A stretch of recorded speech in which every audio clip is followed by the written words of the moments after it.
ایک یہودی نے اپنے بیٹے سے کہا، جاؤ بازار سے سودا لے آؤ۔ وہ چلا گیا، لیکن جب وہ راستے سے گزر رہا تھا تو اس کی نظر حضرت محمد صلی اللہ علیہ وآلہ وسلم پر پڑی، اور آپ صلی اللہ علیہ وسلم کی نظر بھی اس لڑکے پر پڑی۔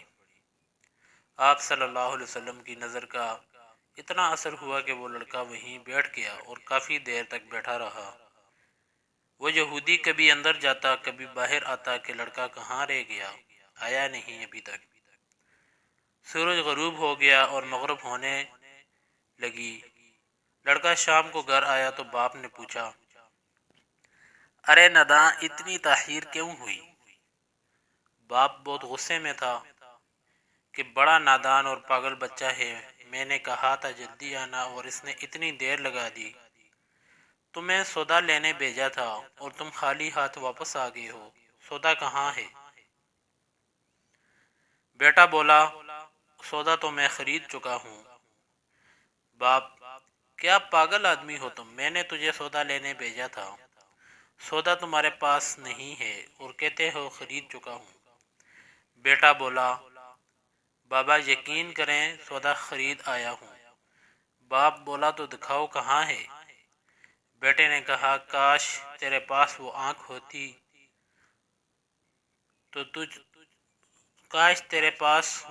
ہوتی تو تجھے دکھاتا۔ میرا سودا کیا ہے؟ بابا میں تمہیں کیا بتاؤں، میں کیا سودا خرید لایا ہوں۔ باپ نے کہا، چل چھوڑ، رہنے دو۔ وہ لڑکا روزانہ نبی کریم صلی اللہ علیہ وسلم کی خدمت میں بیٹھنے لگا۔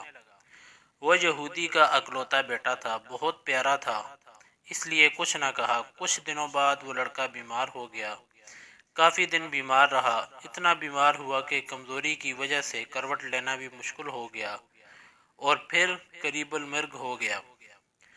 یہودی بہت پریشان تھا، وہ بھاگا ہوا آیا اور حضور صلی اللہ علیہ وسلم کی خدمت میں حاضر ہوا اور بولا، میں آپ کے پاس آیا ہوں، آپ تو جانتے ہی ہیں کہ میں یہودی ہوں، مجھے آپ صلی اللہ علیہ وسلم سے کوئی اتفاق نہیں ہے، مگر میرا بیٹا آپ صلی اللہ علیہ وسلم کو دل دے بیٹھا ہے اور اس وقت قریب المرگ ہے، آپ صلی اللہ علیہ وسلم کو رات دن یاد کر رہا ہے۔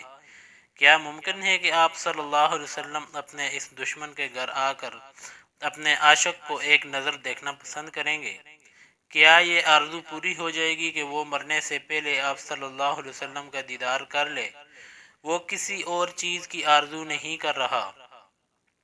آپ صلی اللہ علیہ وسلم نے اپنے اصحاب سے فرمایا کہ تم لوگ بھی ساتھ چلو اور جا کر اپنے عاشق کا دیدار کرتے ہیں اور اسے بھی اپنا دیدار کراتے ہیں۔ آخری لمحہ ہے، آنکھیں بند ہونے سے پہلے ہم اسے کچھ دینا چاہتے ہیں، چلو چلتے ہیں۔ یہودی کے گھر پہنچے تو لڑکے کی آنکھیں بند تھی۔ حضور صلی اللہ علیہ وسلم کا سراپا کرم ہی کرم ہے، لڑکے کی پیشانی پر اپنا دست مبارک رکھا، لڑکے کی آنکھیں کھل گئی، جیسے زندگی لوٹ آئی ہو، جسم میں طاقت آ گئی، ناتوانی میں جوانی آئی، آنکھیں کھولی، روح مصطفیٰ صلی اللہ علیہ وسلم پر نظر پڑی، ہلکی سی چہرے پر مسکراہٹ آئی، لب کھل گئے، مسکراہٹ پھیل گئی۔ حضور صلی اللہ علیہ وسلم نے فرمایا، بس اب کلمہ پڑھ لو۔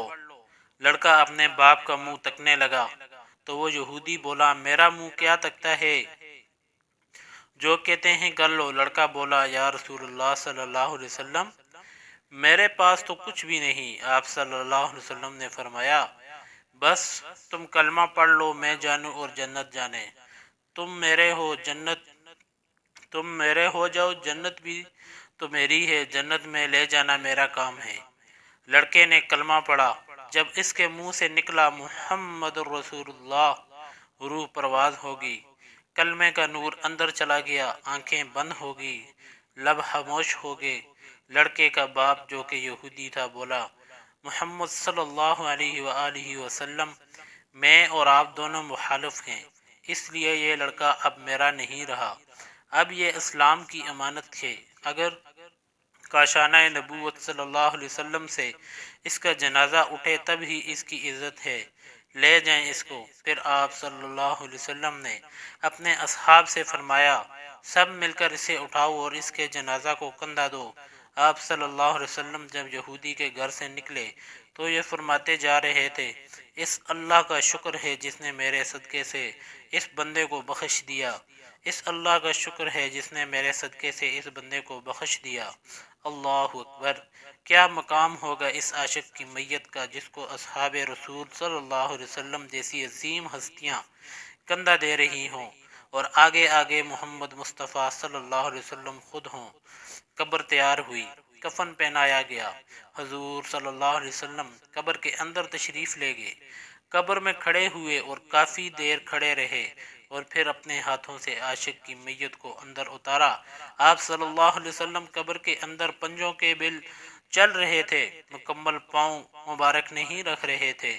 کافی دیر کے بعد آپ صلی اللہ علیہ وسلم قبر سے باہر آئے تو چہرے پر تھوڑی زردی چھائی ہوئی تھی، تھکن محسوس ہوئی۔ صحابہ کرام پوچھتے تھے یا رسول اللہ صلی اللہ علیہ وسلم یہ کیا ماجرا ہے؟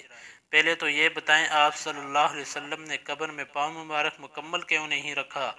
آپ صلی اللہ علیہ وسلم نے پنجوں کے بل کیوں چلتے رہے؟ تو کریم آقا صلی اللہ علیہ وسلم نے فرمایا قبر کے اندر بے پناہ فرشتے آئے ہوئے تھے، اس لیے مجھے جہاں جگہ ملتی تھی میں پنجہ وہیں رکھتا تھا، پاؤں رکھنے کی جگہ نہیں تھی، میں نہیں چاہتا تھا کہ کسی فرشتے کے پاؤں پر میرا پاؤں آ جائے۔ پھر صحابہ نے پوچھا آپ صلی اللہ علیہ وسلم قبر کے اندر کیوں گئے؟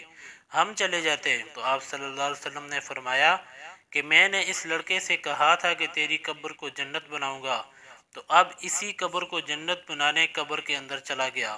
تو پھر حضور صلی اللہ علیہ وسلم اتنے تھکے ہوئے کیوں ہیں؟ فرمایا تھکا اس لیے ہوں کہ فرشتے اور روحیں اس عاشق کے دیدار کے لیے آ رہے تھے اور میرے وجود سے لگ لگ کر گزر رہے تھے، اس کی وجہ سے تھک گیا ہوں۔ سبحان اللہ۔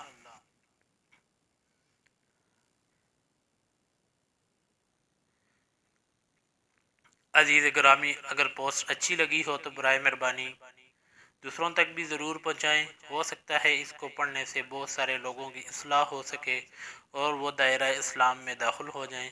اللہ تعالیٰ آپ کو جزائے خیر دے، آمین۔ کی محمد سے وفا تو نے تو ہم تیرے ہیں، کی محمد سے وفا تو نے تو ہم تیرے ہیں، یہ جہاں چیز کیا لوح و قلم تیرے ہیں، محمد نہ ہوتے خدا ہی نہ ہوتی، محمد نہ ہوتے خدا ہی نہ ہوتی، خدا نے یہ دنیا بنا ہی نہ ہوتی۔ جزاک اللہ۔